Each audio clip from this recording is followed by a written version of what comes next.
Interestingly enough, when I was at the audition, when I got the side, I read through it. And then I looked up at the producer and I'm like, have you seen Fleabag? And she just goes, oh my God, yes, I've seen Fleabag. I'm like, oh my gosh, I love Fleabag. Hi, I'm Gbemi Akinlade and I'm an Nolly icon. What led me to acting?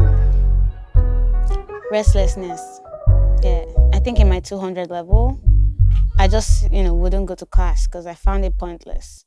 There was a lot of us in the class. You wouldn't even know if I'm not paying attention. So what's the point, right?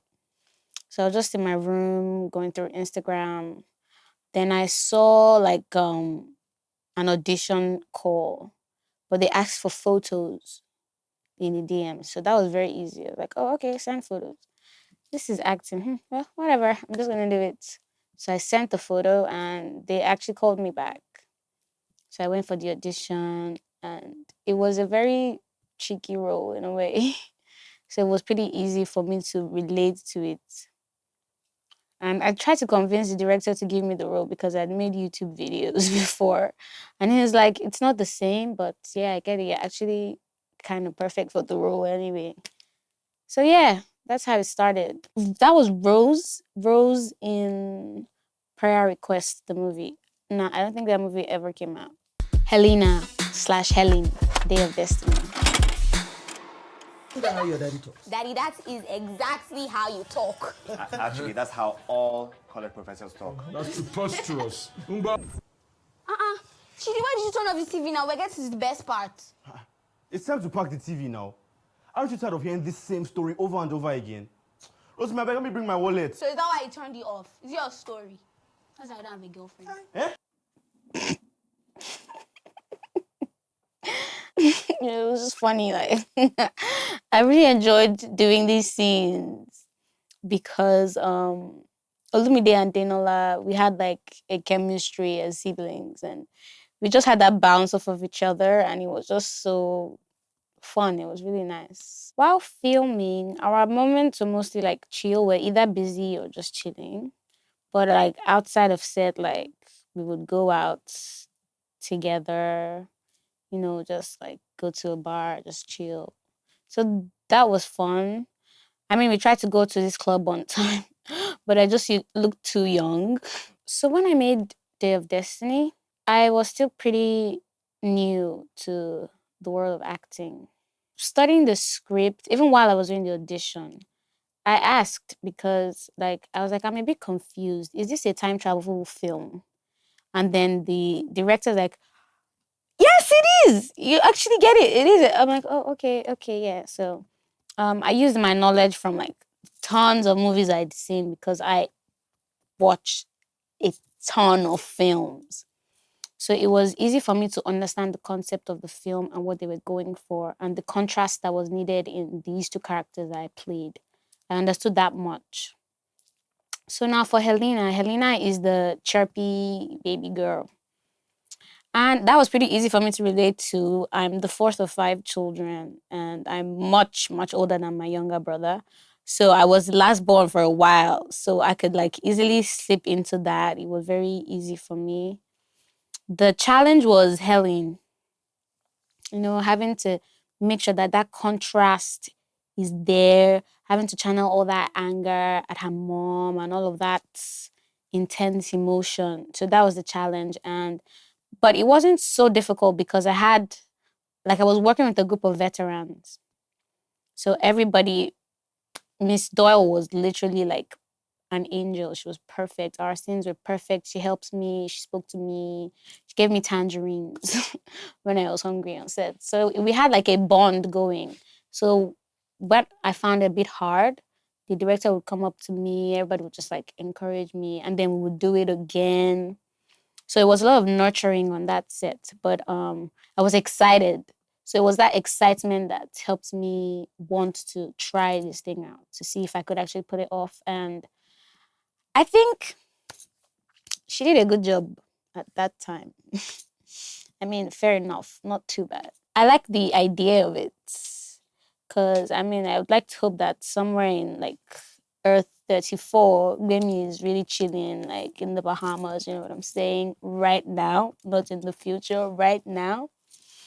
But I don't know if there's any way to prove all of that. I don't know physics or whatever all those things. I don't know. And if it doesn't concern me directly, I try to like keep my mind off of it. What I do believe in though would be like past lives, not the film, even though I do believe in the film. But like the concept of having lived before and like coming back. I don't know why I believe it, but I do. That I can't explain, but the parallel universe, I don't know. Dr. Peju Koka, clinically speaking. Anyway, this is the end of my second month here as a house officer, and I'm assisting on my first surgery. My feet hurt, my head is banging. And I know this is a weird time to say this, but I am hungry and I want to poo so bad. I mean, it's times like this that make me ask myself, why did I study medicine, huh? Why? I could have been a business consultant, a movie star, a full-time baby. Clinically speaking is very special to me. It was quite the experience. I played the lead, Peju Koka. The way the show is written, it was a lot of work to do as the lead character.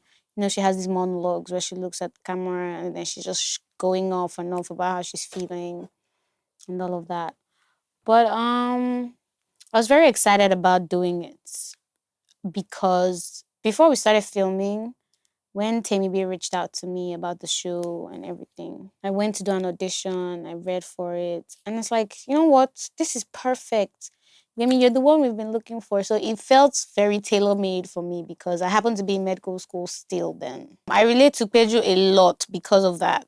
Like, now I'm a doctor, I made it out, yay. But before, while I was still a student, yeah, I couldn't relate on certain levels.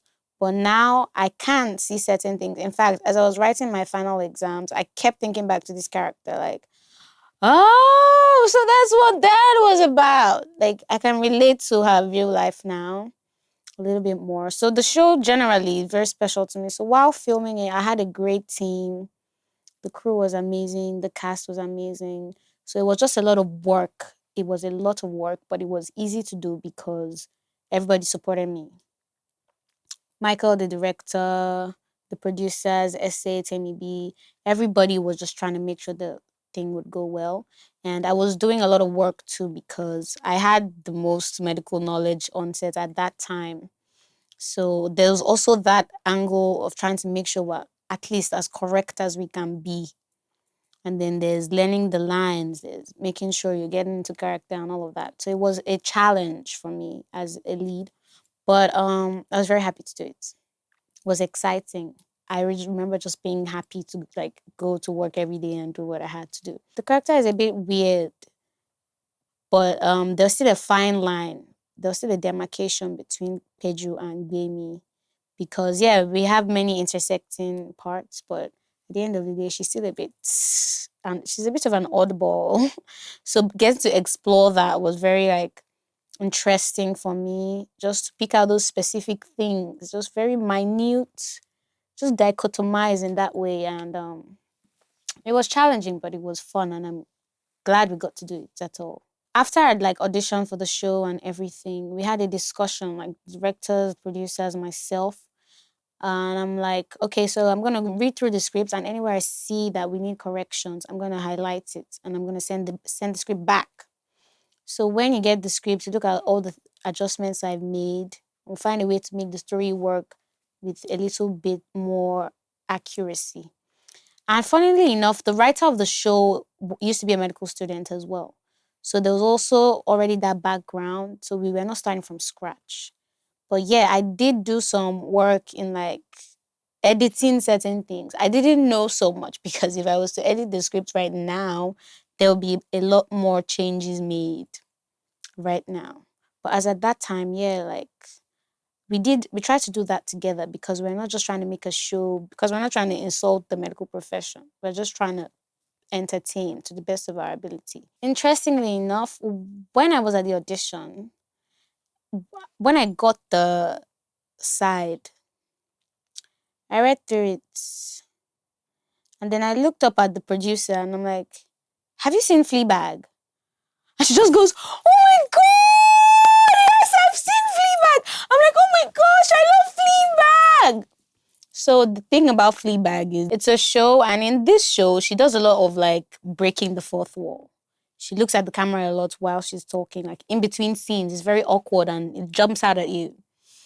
So immediately I said that, Temibi just goes, this is why she's perfect for the role, guys. I'm like, I know. So yes, I was very attracted to that fact. The fact that I don't think we've done anything like that in Nollywood before. So it just seemed very meant to be, you know what I mean? I love nurses so much. I never forget a good nurse. And there was some controversy around certain parts of the show with nurses. Like nurses were not having it. But when the whole thing came out, they were a bit more pacified. So I love nurses. I love them all. I'm sorry to nurses that feel a bit misrepresented on this show. But that's definitely not what we're going for. We're just, it's still entertainment first at the end of the day. So I want everybody to be happy and smile. Eso is amazing. He's literally one of my favorite actors ever. And he's stunning. Beautiful man. I always tease him like, wow, you look beautiful. And he's really talented. He makes it easy. He's funny.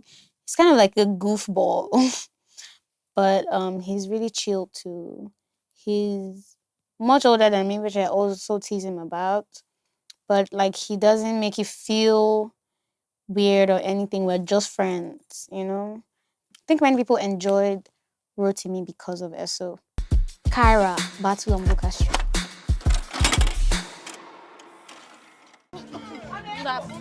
Sir, ma. Please, what would you like to have?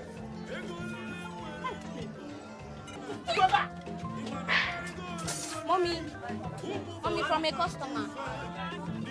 Amala, Begidi, they will do and beef. The person cannot talk. They do not want to talk. Oh yeah?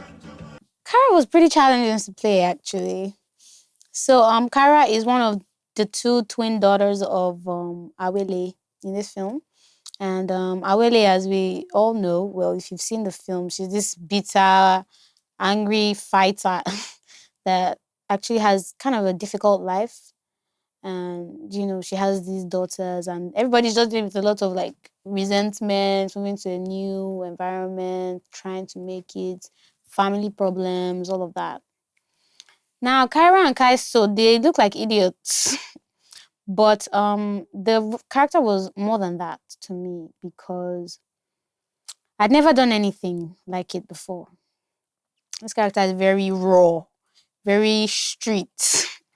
So, but when I was approaching this character, what is very important to me whenever I try to like dissect characters is trying to understand the story of the character, like what they're going through, not just the plot of the film, but what the character is going through exactly. Like, are they angry? Are they suffering? Are they having some trauma response to something going on in the plot? How would they feel? Wouldn't this make this character feel this type of way? For them to be moving to the village, they're probably like down on their luck, they're poor, they're struggling, all those kinds of things. But they're disconnected from all that suffering in a way, but it's still their reality. Now, their mother is a single mom trying to raise them and everything. So there's a lot of challenges if you look beyond just the gimmicks, just the fun and the laughter. She is dealing with heartbreak because her husband cheated on her. Her children have had to move with her to the village. They've probably moved from somewhere more comfortable. Things are worse now.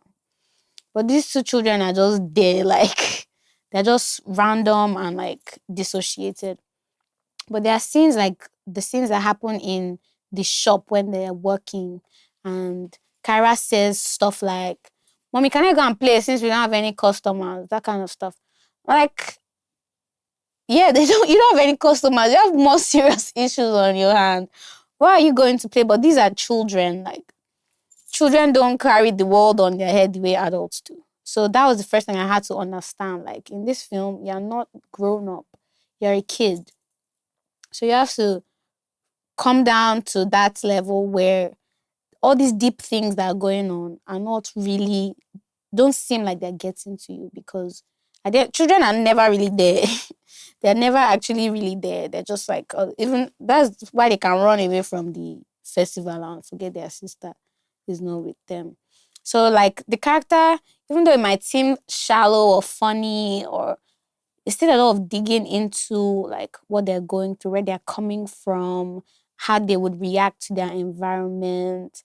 So all these random things, all these nuances that I try to like bring into the character, they were just like, they felt very important, because it's not a gimmick. We're not just here to like make you laugh and like do funny movements. But these children have feelings too. So the task was to get in there. Like for Kaira, this scene must have been humiliating. For her mother said her to go outside and go and shout for customers. They just finished scolding her, and you're saying that a child is going to be upset. Like, it's not that funny. Like, she doesn't want to be there. So all these things are real. Children's emotions are real as well. So I just try to like, understand that, connect to that. Like the lollipop licking, all of that. I just had to find a way to shed off all the, yeah, a grown up, whatever, because it didn't matter. This was all that mattered at that time. And I'm very grateful to Buka Street, Battle on Buka Street, because making this film actually changed my life in a way. Because I got to work with like really incredible people, and we spent a lot of time together. And we talked a lot. We talked a lot. We analyzed a lot of movies together on days we were not shooting. We spent a lot of time just talking about film, talking about like becoming characters and everything. And I had literally like so many moments outside of like the set itself, like when we're in the house together, like just so many moments of like learning, of growing, of becoming a better actor just by being on this set. Because I spent a lot of time with Moshood Fatah, I spent a lot of time with Mike, I spent a lot of time with Uche, spent a lot of time with Miracle, all the other veteran actors. We didn't spend a lot of time together. We were mostly on set filming together, but in the house, it was just us kids. So it was literally life-changing. So the character didn't feel too little for me or anything. It literally felt like one of the most challenging things I'd ever done in my life, because now nobody's asking to be a fresh babe. Nobody wants to see one third of my face is already covered in those ridiculous bangs. You don't have a lot to work with. You look like an idiot, and people have to understand that you must be an idiot and that takes a lot of unloading of the non-idiotic, which I hope was a lot, you know? And yeah, it was very challenging, but I'm glad we were able to like work around it. And then building the chemistry with the girl who plays my twin sister, that's Miracle Gabriel. It was just perfect. It was literally just perfect. Like, I'm glad I did this film. Maka, Love Like This. Did you ever get closure with Abiye?